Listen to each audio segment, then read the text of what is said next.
S'intéresser maintenant au virus Ebola. Et vous allez voir, vous n'êêtes peut-être pas au courant, c'est l'un des tout premiers vaccins contre ce virus-là qui vient d'être mis au point, où ça, en Italie, dans la région de Naples. C'est un sérum dont les premiers tests sont assez positifs, puisqu'ils montrent qu'il serait plutôt ce vaccin-là d'une grande efficacité. Alors, évidemment, les expérimentations ne sont pas terminées, mais ça suscite pas mal d'espoir, non? Renaud, bonjour.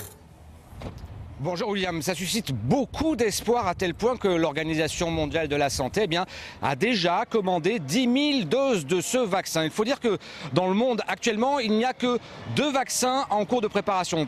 3 autres sont en cours d'élaboration, mais 2 sont à peine presque prêts, dont notre vaccin italien. Pourquoi? Parce que les chercheurs de Naples qui se sont lancés dans l'étude des réponses à ce virus, ont commencé leurs travaux il y a presque 6 ans, fin 2008, début 2009.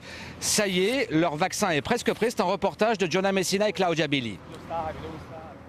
Naples, Camaldoli, la colline des hôpitaux et des laboratoires de recherche. Bienvenue chez un pionnier mondial de la santé, Okeiros, spécialiste italien de biologie moléculaire.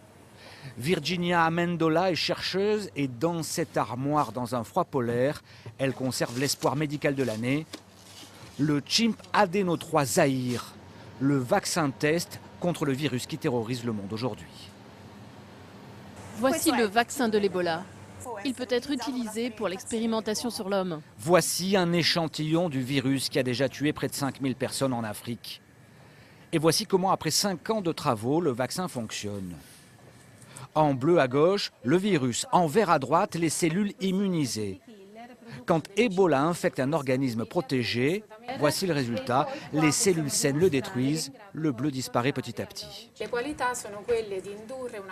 Il provoque une très forte réponse immunitaire. Avec des cellules tueuses, il stimule ainsi les anticorps et ces cellules sont capables de combattre le virus qui a infecté le corps.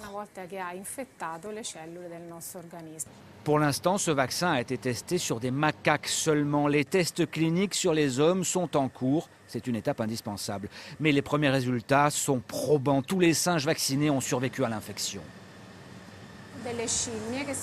Les singes qui ont été immunisés par le vaccin ont développé une certaine réponse immunitaire. Et ensuite, quand ils ont été infectés par le virus, ils n'ont pas développé la maladie. 5 ans de recherche pour un vaccin, c'est une prouesse. Il en faut 10 en moyenne d'habitude. Mais malgré cette performance, le vaccin contre Ebola ne sera pas disponible à grande échelle avant 2016.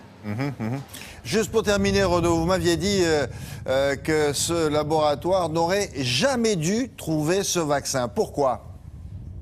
C'est une histoire incroyable. Fin 2008, le propriétaire de ce laboratoire, c'est une multinationale américaine, envoie un fax depuis les États-Unis en disant on ferme. Tout le monde est à la porte.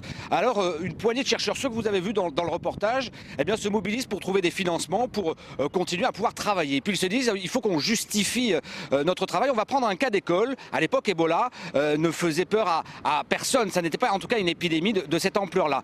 Et ils se sont mis à travailler à tel point que quand l'épidémie a commencé à se développer au printemps dernier, les financements sont arrivés et le laboratoire est sauvé. Quelle histoire! Bien, bravo, bien joué. Merci beaucoup, Renaud. À bientôt.